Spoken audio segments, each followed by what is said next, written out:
आप देख रहे हैं एसडीएम न्यूज़। मैं हूं रियाज अंसारी। इस वक्त मैं महाराष्ट्र के इत्यादि शहर औरंगाबाद से बात कर रहा हूं और मैं जयसिंहपुरे में आया हूं। मैं औरंगाबाद की आन बान शान अफसर खान के कार्यालय पर मौजूद हूं। जब से किराड़पुरे का दंगल हुआ है उसके बाद इनकी जो भूमिका हुई है उसके बाद एक ऐसा चेहरा उभर के आया है कि जो लोग कभी लोगों ने सोचा भी नहीं था। ये तमाम बातों को हम वो जो बातें थी, भयानक हादसा था, उसके ऊपर हम चर्चा करेंगे। सर, मैंने आपके कई इंटरव्यूज़ कवर किया हूँ, आपकी बातों को सुना हूँ। आपने कई बार कहा है कि हमने अनेक दंगल को कवर किया है, लेकिन दंगल साहब आमने सामने हुआ करते थे, लेकिन ये अजीब गरीब दंगल हुआ। तो आपकी लाइफ का ये दंगल को आप कैसा देखते? देखिए, दंगल होना या समाज कंटक लोग जो होते हैं वो हर समाज में होते हैं। वो हिंदू समाज में भी है, मुस्लिम समाज में भी है और अनेक समाजों में है। लेकिन दंगल करने का हेतु जो होता है वो सामान्य इंसान का या सामान्य नागरिक का होता नहीं, क्योंकि हमारे शहरियाने औरंगाबाद में गंगा जमुना तहजीब है। हिंदू मुस्लिम एक जगह रहते हैं, एक साथ काम करते हैं, लेकिन चंद शरपसंद लोग जो अपनी कुर्सी बचाने के लिए, अपने पॉलिटिकल कैरियर बढ़ाने के लिए ऐसे लोग दंगल करते हैं। और उन लोगों के फेवर में ना तो हम हैं और ना तो शहर के कोई लोग हैं। ये चंद जो लोग होते हैं ये वही काम करते हैं दंगल का, और ये कुछ राजनेता जो अपनी कुर्सी बचाने के लिए करते हैं, ऐसे लोग ही दंगल करते हैं। बाकी सब समाज मिलके रहता है। हिंदू, मुस्लिम, सिख, ईसाई, क्रिश्चियन, दलित सब है आपस में भाई भाई, ऐसा मैं कहता हूँ। सर, वो रमज़ान का महीना चल रहा था और काफ़ी लोगों में चर्चाएं थी कि वो मसला मंदिर का था, और हमारे औरंगाबाद शहर में बीजेपी, शिवसेना, ये जो भी है, इनकी भी एक बहुत मजबूत लीडरशिप है और भी लीडरशिप है। तो ऐसा चर्चाएं थी कि तमाम लीडरशिप, चाहे हिंदू, मुस्लिम, दलित, सबको उस टाइम आना चाहिए था, लेकिन किसी वजह से नहीं आ सके। सर, क्यों नहीं आ सके? क्या वो मामूली झगड़ा था इसलिए कुछ हल्के में लिया गया या कुछ और बात थी? देखिए, जैसा बताया जा रहा था, जैसी भड़काई बातें की जा रही थी कि राम मंदिर को नुकसान पहुंच गया, राम मंदिर के अंदर लोग घुस गए, राम मंदिर को लोग नुकसान पहुंचा रहे, तो हमने जब देखा कि राम मंदिर का जो बाहर गेट है, मतलब राम मंदिर तो छोड़ दो, बाहर जो गेट कमान डाली हुई थी उसके ऊपर सिल्क का कपड़ा था जी, उसको भी किसी किस्म का नुकसान पहुंचा नहीं। और मैं खुद किराड़पुरे के अंदर 10 साल नगर सेवक रह चुका हूं। अनेक विकास के काम उस राम मंदिर के अंदर भी मैंने किया, बाहर भी मैंने किया। 3 सेट लगाया, 4 सेट लगाया, हाईमस लाइट लगाया गेट के बाहर, और अंदर मैंने गट्टू का काम किया हुआ है। तो राम मंदिर को 100-200 साल से लोग, वहाँ मुस्लिम ही एरिया है, 99% मुस्लिम लोग हैं वहाँ पे, 1% दूसरा समाज है, लेकिन उसकी हिफाजत भी मुस्लिम लोग ही करते हैं, ऐसा मैं कहता हूँ। पहले जो तुम्हारे क्या बोलेंगे उसको यात्रा है वो निकलती थी तो मुस्लिम लोग ही निकालते थे, उसकी हिफाजत मुस्लिम लोग करते थे, और उसकी बॉडी में भी मुस्लिम लोग थे। अब ये चंद शहर पसर लोग कहते हैं कि राम मंदिर को नुकसान पहुंचाने की कोशिश थी, राम मंदिर को जलाने की कोशिश थी। ऐसी कोई घटना नहीं थी, ना ऐसी घटना हुई भी नहीं, ऐसा मैं दावे के साथ कहता हूं। सर, जिस दिन जब सुबह हुई सारी बातें हो गई, जैसा आपने देखा कि आंसू गैस के गोले छोड़े गए, अफरा तफरी का माहौल था। एक बतौर अफसर खान जिसका कई दंगलों को लेकर अनुभव अपना था, सारे शहर औरंगाबाद था, बड़े हालात नाजुक थे, तो अपने आप को कैसी चुनौती महसूस कर रहे थे ये हालात को देखते?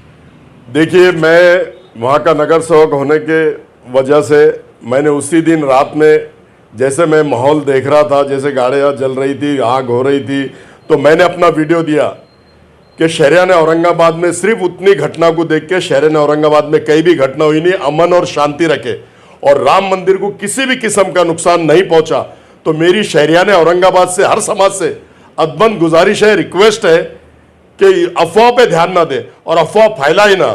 मैंने दिया, उधर से राजेंद्र जंजाल साहब ने उनके पेज पे डाला, तमाम लोगों ने इसको किया, बोल के बात बढ़ी नहीं, जहाँ की वहाँ बात खत्म हुई। और मैं police commissioner Nikhil Kumar Gupta sir का भी शुक्रिया अदा करता हूँ कि बहुत बड़ी घटना टालने का काम उन्होंने किया।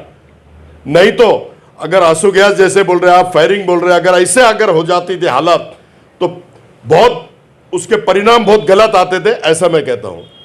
सर, जैसा रोज़ एक नई खबर आ रही थी सोशल मीडिया के माध्यम से कि आज 2 बच्चे उठा लिए, कल 3 बच्चे लाए, और आप भी बात दौड़े दौड़े भाग रहे थे सेशन कोर्ट की ओर, तो वो जब वो हालात कैसे थे? यानी हर पल एक नई खबर आ रही थी, 2 बच्चे 3 बच्चे यहाँ से उठा लिए, वहाँ से उठा लिए, तो उसको आप कैसे देखते? वो पल कैसे महसूस कर रहे थे आप अपने आप में?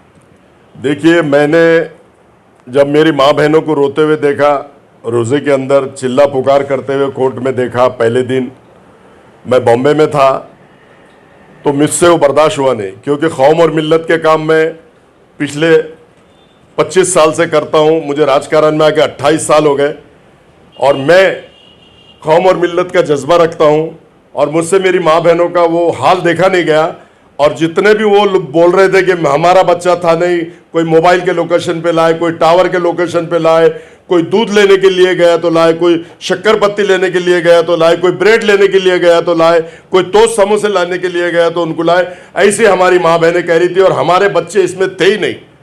तो हमने एक संकल्प लिया, जाके माँ बहनों को समझाया, बोला कि आपके बच्चे जितने भी बेगुनाह हैं, इंशाअल्लाह ताला एक एक बेगुनाह बच्चे को जब तक मैं छुड़ाऊंगा नहीं, मैं इस कोर्ट में से हटूंगा नहीं। और अल्लाह के फजलो करम से जैसे एफआईआर आई, पुलिस का से आया, आर्गुमेंट हुआ वकील में, सरकारी वकील में, सारा कोर्ट ने सारा देखा, सारा जज किया, और उसमें जैसे पता चला तो कोर्ट ने भी न्याय दिया, कोर्ट ने भी बेगुनाह बच्चों की बेल दिया।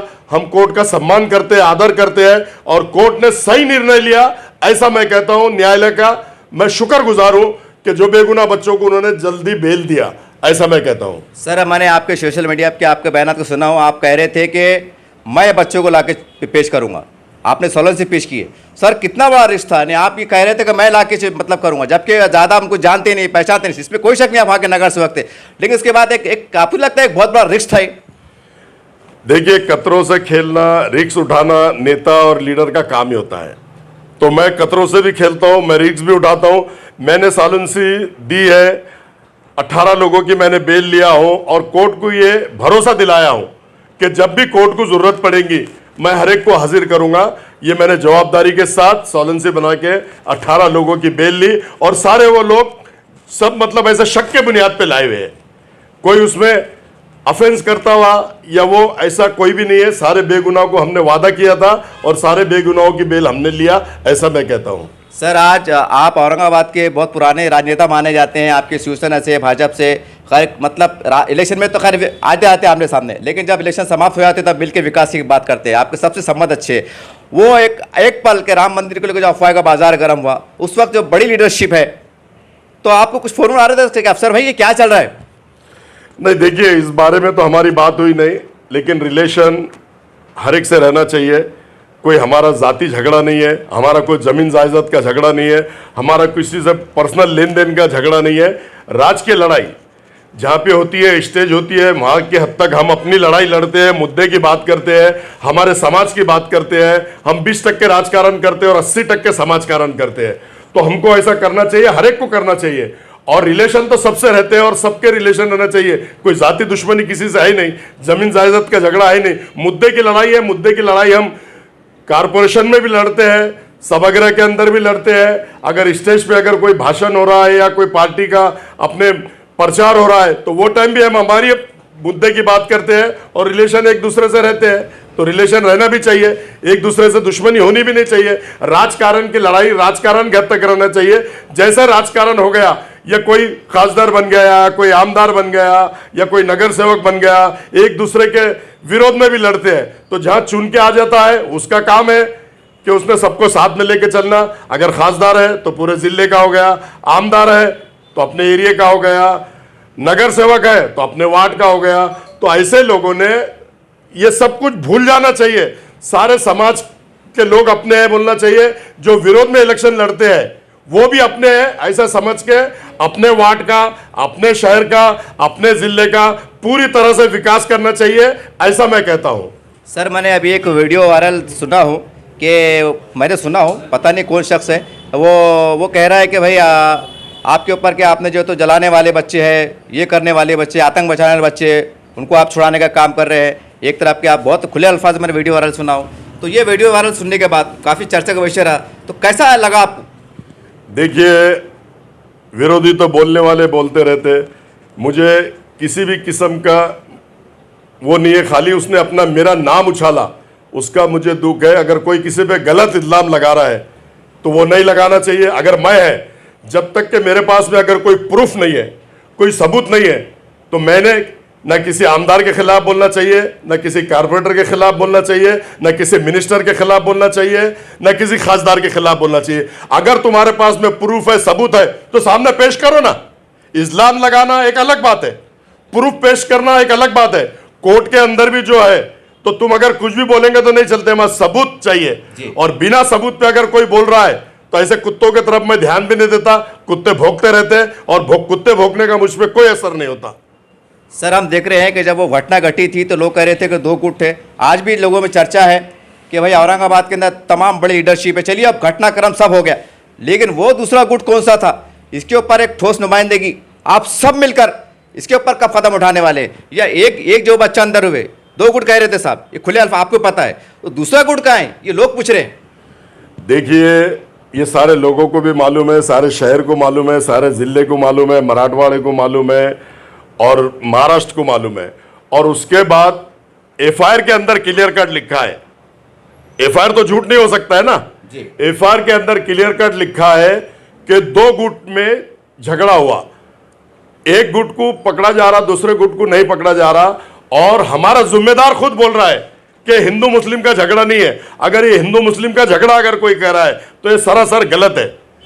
ये जब बोल दे रहा है हमारा ही आदमी, तो फिर दूसरे लोगों को पकड़े कैसा जाएंगे? जब खुली छूट दे दे जा रही है तो दूसरे आदमियों को पकड़ने का सवाल ही नहीं आता।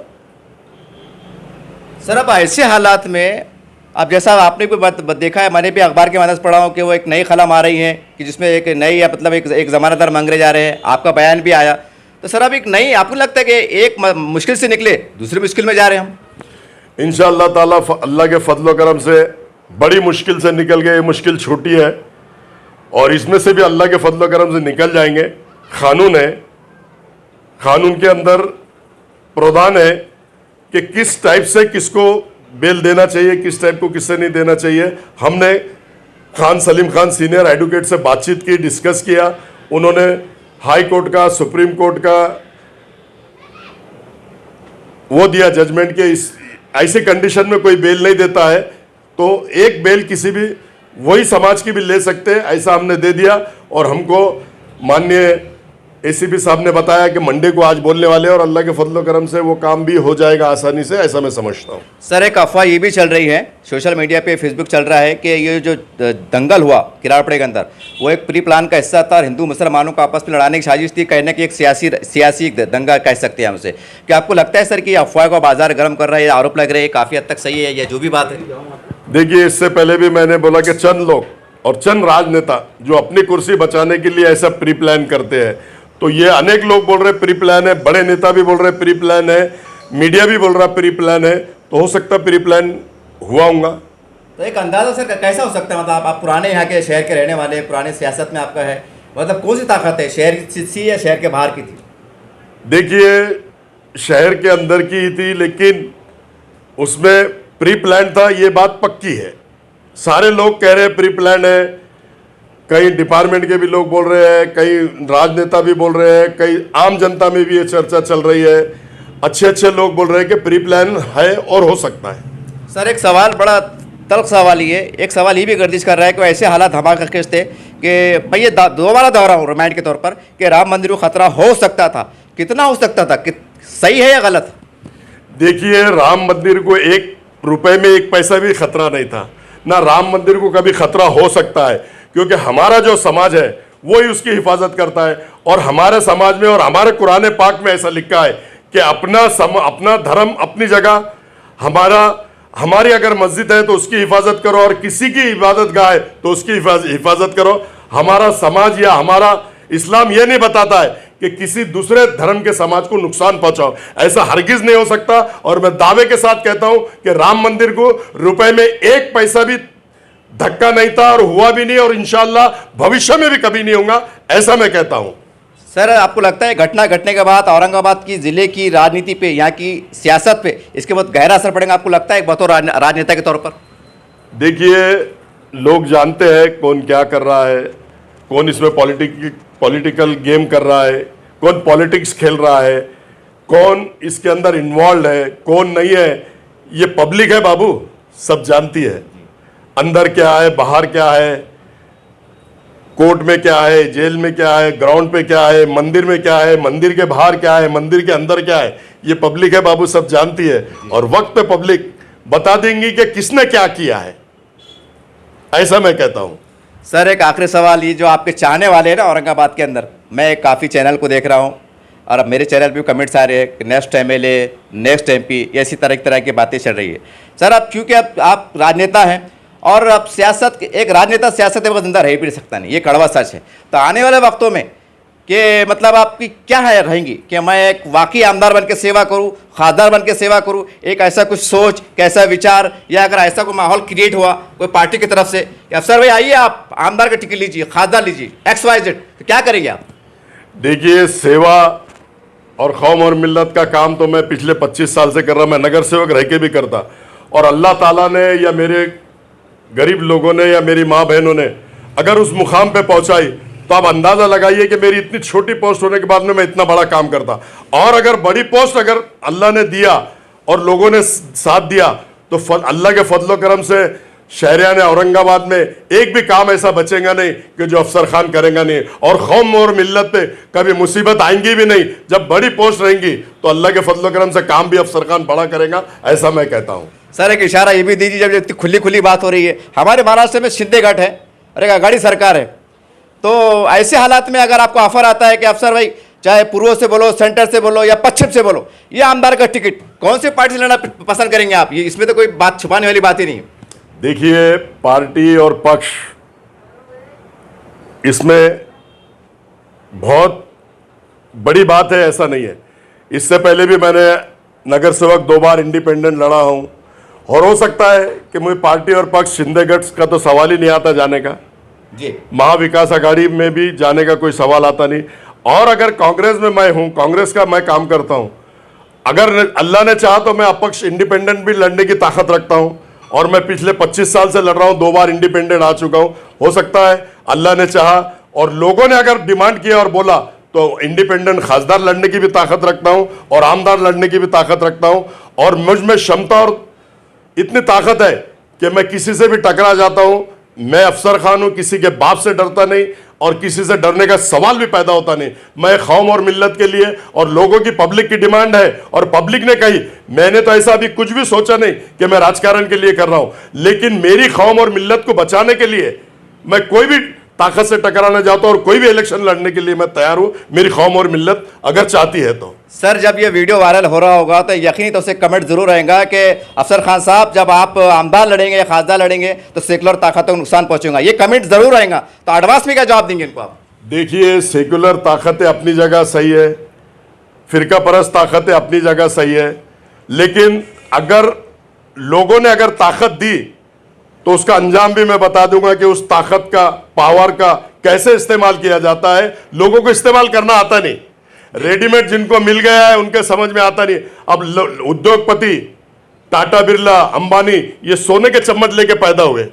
इनको गोर गरीब जनता का कोई दुख है न किसी के दुख में शामिल हो सकते, क्योंकि इनको सब रेडीमेड सोने का चम्मच मुंह में लेके पैदा हुए ना उद्योगपति जितने भी है, तो उनको गोर गरीब का कीड़े मकोड़े लगते हैं। हम जैसे लोग जो 25 साल से ग्राउंड पे काम कर रहे हैं, लोगों की सेवा कर रहे हैं, तो हमको मालूम है कि गरीबी क्या होती है, गरीबी में से लोग कैसे निकलते हैं, झोपड़पट्टी में से लोग कैसे निकलते हैं, स्लम एरिया में से लोग कैसे निकलते हैं, माइनॉरिटी में से लोग कैसे निकलते हैं। तो हमको दुख भी है और दर्द भी है। उस दुख दर्द को हम साथ में लेके चलते हैं। और जिनको रेडीमेड मिल जाता है, सोने के चम्मच जो मुंह में लेके पैदा होते हैं, उनको कुछ भी हो, उनको फर्क नहीं पड़ता। वो ऐशो आराम की जिंदगी जीना चाहते हैं और ऐशो आराम की जिंदगी चाह रहे, आपने देखे होंगे जी, बिरयानी खा रहे, नान खलिया खा रहे, ऐशो आराम से रह रहे, उनको कोई फिक्र है, न कोई दुख है, न कोई तकलीफ है। जो लोग नीचे से ऊपर आते हैं उनको दुख का भी एहसास होता है, गरीबों का भी एहसास होता है, भूखे का भी एहसास होता है। इनको भूखे का क्या एहसास होगा जिनको सब रेडीमेड मिला हुआ है? मैं समझता हूं इनको कोई एहसास है, न कोई तकलीफ है। आपने देखे होंगे कोई बिरयानी खा रहा, कोई नान खलिया खा रहा, कोई 5 स्टार में जा रहा, कोई बॉम्बे घूम रहा, कोई आउट ऑफ इंडिया घूम रहा, और लोग यहां जेल में सड़ रहे, मां बहनें रो रही है, एक पैसे का दुख दर्द नहीं किसी को। आपने देखा, शहर ने देखा, पूरे समाज ने देखा, हर एक लोग ने देखा, जिले ने देखा, इस टाइप की एक्टिविटीज चल रही थी। कोई बोल रहा था खाते रहो हंसते रहो, कोई फालूदा बॉम्बे में फालूदा की फोटो डाल रहा, फालूदा खाते हुए फोटो डाल रहा, तो उनको क्या दुख दर्द होगा? जिनको सब रेडीमेड मिला हुआ है उनको कोई दुख दर्द है नहीं, और दुख दर्द ऐसे लोगों को होता भी नहीं। मैंने आपको बता दिया। सर, अब आखिरी का सवाल, आने वाले मौसम में 3 इलेक्शन आने वाले, एक महानगर पालिका, दूसरा आमदार, तीसरा खासदार, और तारीख शहर की एक शिनाख्त रही है कि यहाँ से जो भी एक फैसले होते हैं इसके असरात पूरे मराठवाड़े में पड़ते हैं और महाराष्ट्र में पड़ते हैं। हम कह सकते हैं कि ये भी कहने का महाराष्ट्र की दूसरी राजधानी का दर्जा रखती है। तो ऐसे हालात में हर एक पढ़ने वाला वोट बड़ी अहमियत का हामिल होता है। तो जनता से अपील करेंगे आप कि आने वाले समय में किस तरह से राजनीति करो या किसके साथ जाओ, खुल कर कोई आपके तरफ संदेश, कोई मशवरा? देखिए, संदेश ये है, लोग खुद समझदार है, उनको बोलने की भी जरूरत नहीं है। लोग फैसला कर चुके हैं, लोगों ने फैसला ले लिया, खाली इलेक्शन कब आ रहा है उसका लोग इंतजार कर रहे हैं। लोगों को संदेश देने की जरूरत भी नहीं है। लोग खाली बोल रहे हैं कि इलेक्शन कब आ रहा है। दूध का दूध, पानी का पानी, आपको हर इलेक्शन में रिजल्ट मिलेगा। हर इलेक्शन में दूध का दूध, पानी का पानी आपको दिखेगा, ऐसा मैं कहता हूं। इस तरह से आपने अफसर खान साहब की बात को सुना, और हमारा एक ही मकसद था कि जो घटनाक्रम हुआ वहाँ से लेके आज तक वो किन किन हालात से गुजरे, किन परेशानी से गुजरे, वो तमाम वाक़यात को हम हमारे कैमरे में शूट करना चाहते थे। हमने शूट कर लिया। और एक बात बहुत चर्चा का विषय आज पूरे शहर में चल रहा है कि अफसर खान साहब आमदार बने, खासदार बने। ये लोग कह रहे हैं हमारे पास लोकशाही है, जमहूरियत है, हर एक को अपने कहने का अधिकार भी है। तो ये हमने मन की बात की। इन्होंने बहुत खुल के कहा है, अगर जनता मेरे साथ आती है तो मैं किसी से टकराने के लिए तैयार हूँ। और जैसा आपने बता दिया है कि मैं अपक्ष रहने के बाद भी मैं कुछ भी कर सकता हूं, किस हद तक भी आ सकता हूं। अगर मेरे हाथ में आमदार के या खासदार के पावर आते हैं तो सोचिए मैं क्या कर सकता हूं, जैसा इन्होंने कहा है। और इसकी एक मिसाल ये दे सकते हैं कि प्रदीप जायसवाल साहब एक बार मोमबत्ती लेकर खड़े हुए थे, और बड़ी हैरत की बात है कि वो शिवसेना के कट्टर माने जाते थे, फिर मुस्लिम समाज ने उनके ऊपर भरोसा किया था। ये सोच के किया था कि जायसवाल साहब भले शिवसेना के हैं लेकिन मुस्लिम समाज का दर्द रखते हैं, काम करते हैं। हम समझते हैं कि अफसर खान साहब की छवि भी पूरे औरंगाबाद शहर में, जिले में वही मानी जाती है। अब देखना यह है कि औरंगाबाद के आमदार इलेक्शन में, खासदार इलेक्शन में, जैसे साहब ने कहा है कि मैं अगर जनता कहती तो मैं उठ के खड़े होऊंगा और टकरा जाऊंगा। देखना यह है कि आने वाले पल कैसे रहते हैं और आने वाली राजनीति कैसी रहती है।